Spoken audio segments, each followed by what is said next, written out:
FIFA world cup is round the corner and सबसे पहला team जिसके ऊपर मैं ये एपिसोड बना रहा हूँ that is none other than our favourites Brazil.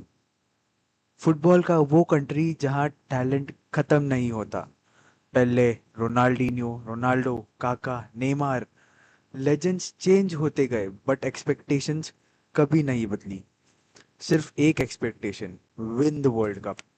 लेकिन प्रॉब्लम यह है 2002 के बाद ब्राजील वर्ल्ड कप नहीं जीत पाया। 2014 ह्यूमिलिएशन, 2022 हार्ट ब्रेक और हर जनरेशन प्रेशर के नीचे कोलैप्स होती गई। बट नाउ 2026 में everything feels different because Brazil के पास सिर्फ स्टार्स नहीं है, उनके पास कार्लो एंसेलोटी है।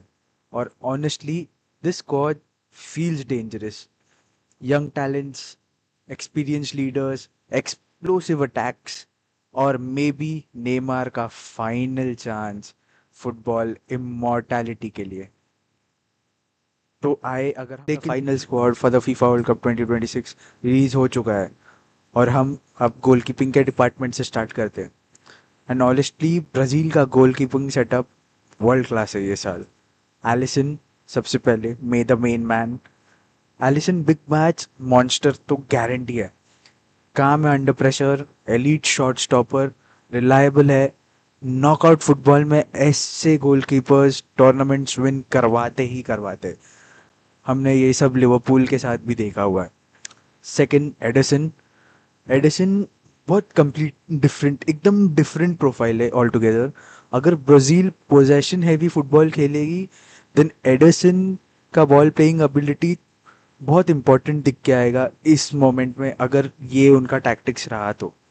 वेवर्टन जो अभी थर्ड या फिर उनका बैकअप गोलकीपर है, वो एक्सपीरियंस देता है एंड स्क्वाड डेप्थ भी देता है।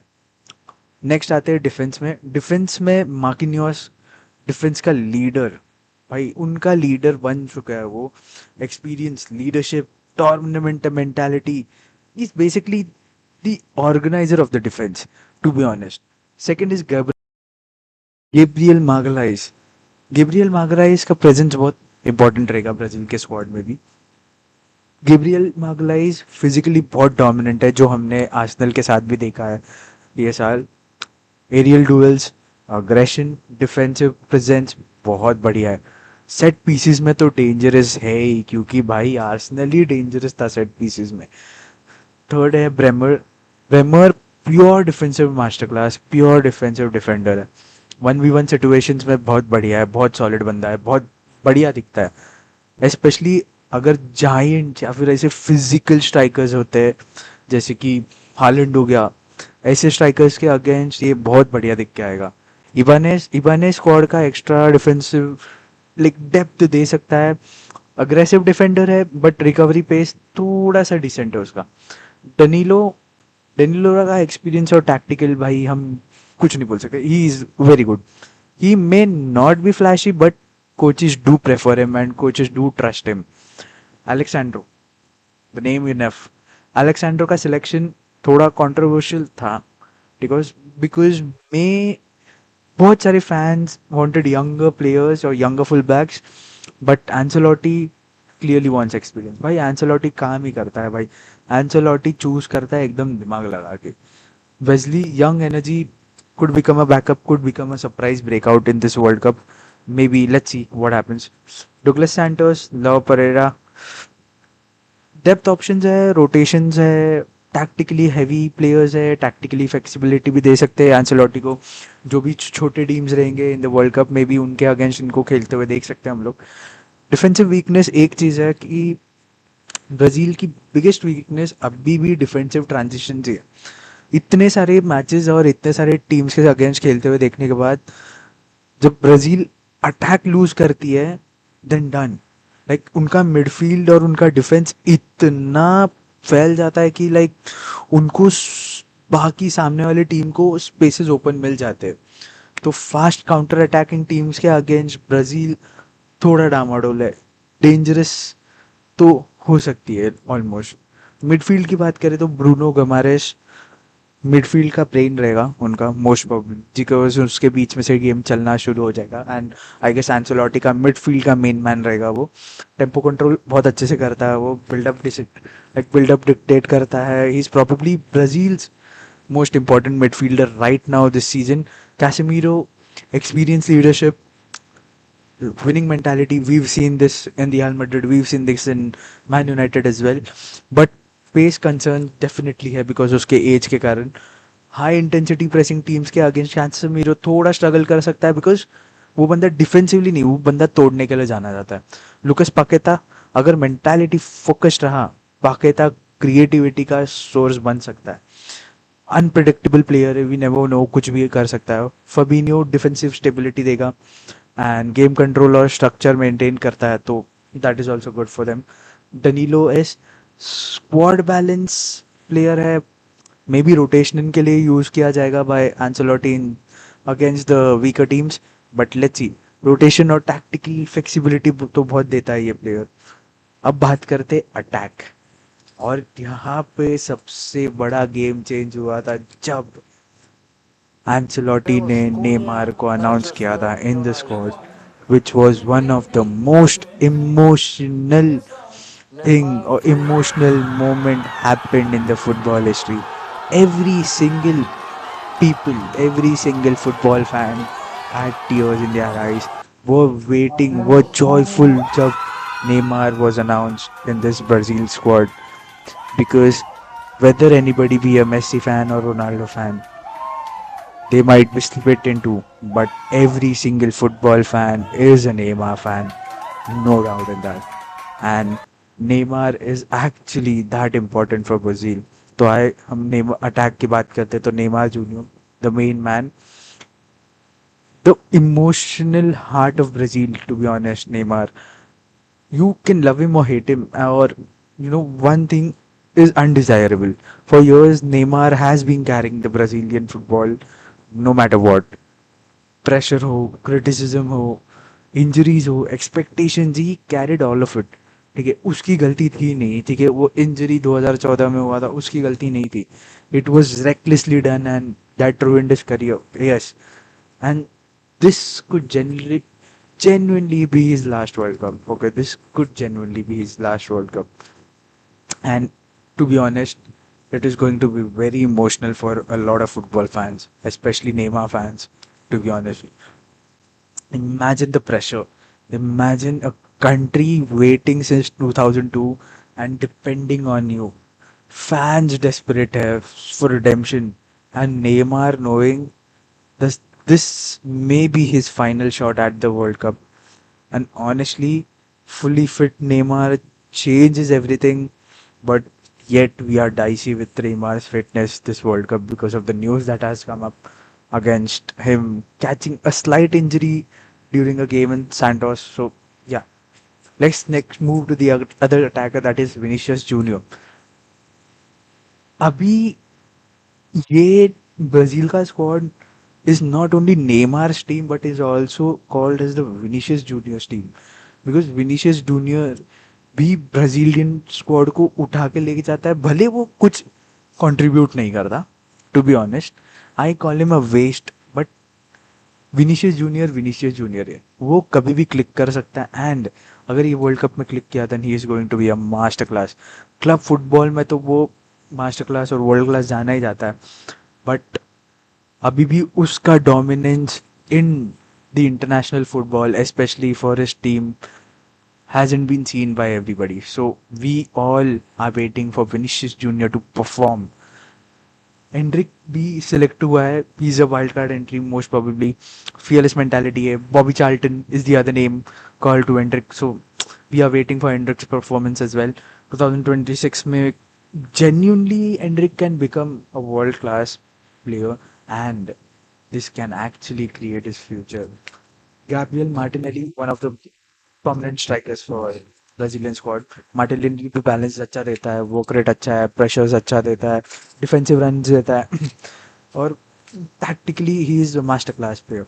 Rafinha, there's no word for Rafinha. We've seen Rafinha's leadership, we've seen Rafinha's mentality against the likes of teams like Real Madrid and all of those. When he plays for Barcelona, हमने Barcelona का game change होते हुए देखा है जब भी Raphinha खेलता है जब भी रफीनिया नहीं खेलता. So Raphinha is one of the most important key players for this Brazilian squad as well. Matheus Cunha, again a rotational player, can say flexible attacker, can be played as a midfielder as well.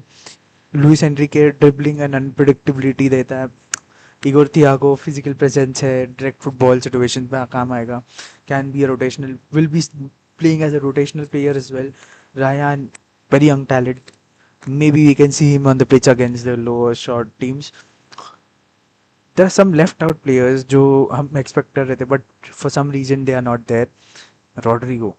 Rodrigo का नहीं होना squad में may be is because of his injury और अभी तक recover हुआ नहीं है. बट रॉड्रिगो अगर स्क्वाड में होता तो स्क्वाड बैलेंस तो लगती यार, because he connects midfield and the attack को very beautiful. We seen this when he plays for Real Madrid as well कि कैसे वो डिफेंसिव वर्क रेट भी देता है, कैसे वो अटैक में भी हेल्प करता है. How he blends and glues up the midfield as well when he combines with Arda Güler. So Rodrigo is also a very complete player, to be honest. And if this was this case, maybe we could have seen Vinny Hendrick Rodrigo playing in the attack, and Rafinha could have been sat, or Rafinha could have been kept on the bench. You never know. Joao Gomez, काफ़ी fans को लगा जाओ Gomez deserve करता था खेलना, specially उसका energy और pressing के लिए, but we have not seen him in the squad as well. और many of them also thought about younger fullbacks coming in the squad if Carlo Ancelotti choose karta for them to be a part of it, rotational and all. But as you see, Carlo Ancelotti, it depends more on the experienced players, more on the tactical players, more on one-on-one जाने वाले players. So उस हिसाब से ही squad बनाया है उसने. Team chemistry की बात करें तो भाई ब्राजील का बिगेस्ट प्रॉब्लम ही अभी टैलेंट बन चुका है. उनका केमिस्ट्री का डाउनफॉल बहुत दिखेगा because we have a lot of talented players in the Brazil squad. Vinicius Junior, Raphinha, Endrick, Martinelli, Magalhaes, बहुत सारे ये सब टैलेंटेड प्लेयर्स है, बट इनका केमिस्ट्री एकदम कम बैठेगा because they have played not played together much. इसीलिए उनका परफॉर्मेंस हमेशा इंटरनेशनल ब्रेक में या फिर इंटरनेशनली उनका परफॉर्मेंस बहुत डिप होते हुए देखा है. स्पेसिफिकली अर्जेंटीना या स्पेन के कोर ईयर्स से साथ खेल रहा है ये ब्राज़ील का स्क्वाड. उनका squad almost complete, chemistry built, एकदम टैक्टिकली मास्टर क्लास टीम के अगेंस्ट ब्राज़ील खेलने वाला है. एंड ब्राज़ील का इंडिविजुअल ब्रिलियंस बहुत अच्छा है, but chemistry yet we never know. का नेचुरल नहीं लगता है, वो दिख के आता है. बट ये सब चीज़ को हैंडल करने वाला एक बंदा है, that is Carlo Ancelotti. Because सबका होप वही है कि एंसेलोटी ये चीज़ को कंट्रोल कर सकता है. Because Ancelotti is considered one of the greatest managers in the football history, and he really knows how to manage stars. He can control egos. He can do everything on the pitch. He knows how to build up confidence inside the players. So specifically, Ancelotti ये चीज़ को अच्छे से handle करेगा in this world cup with the likes of Neymar, Raphinha, Vini Junior etcetera. Tactically देखने जाए तो most probably Ancelotti इनको 4-3 चाहती है, फास्ट ट्रांजिशंस में खेले, वाइड अटैक्स रहेगा, नेमार का creativity, but we can see Neymar coming off the bench and directly not on the pitch. Vinicius का आइसोलेशन जो विनीशियस लेफ्ट से क्रिएट करने ट्राई करेगा वो सब, और counter attack football which is what we have seen most of the times against all the teams playing against Brazil. So it is what we can say a classic Brazilian style football, but more controlled under Ancelotti. Abhi, the teams that Brazil are going to face this year in the group stages is Morocco. One of the most difficult teams, to be honest. Morocco का last year, that is 2022 का World Cup हमने देखा है, they took out Portugal. So it is going to be very difficult for them because Morocco is a very disciplined team. they can frustrate Brazil anyhow. So it is going to be a bit difficult match for them. Haiti, most probably a cool game, an easy game. They can qualify, like clear the gap against them. So most probably they can take a good win. Scotland, again, a very difficult team, I would say. They are technically very gifted. They are technically very brilliant. So physical, they are very physical, aggressive, compact football. And yes, when it comes to aggressive, it is going to be a very physically aggressive game. So they are going to bash in players. So most probably this also can be quite tricky for them, but yes, they can get through this. So what will I say? If can Brazil win this World Cup? Yes, absolutely, and I really want them to win it. Second, okay. First, you all know who I want to win, who I'll want to win, but yeah, they can win it. Yeah, because the talent wise, they're top three in the world right now. But World Cup सिर्फ talent से नहीं चलता यार. Talent से तो नहीं जीता जाता. You really need chemistry, you need mentality, you need discipline. And honestly, Ancelotti might be the missing piece of this Brazil team, but you never know. With the likes of these egos, anything can happen. And the world ahead and the teams ahead that are coming up in this year's FIFA World Cup, it is going to be difficult for the Brazilian national squad. So yeah, they have a good chance of winning the World Cup, but you never know. So that now the question is, can Neymar finally complete his story? Can Vinny Jr. become Brazil's most global superstar or the next global superstar for Brazil?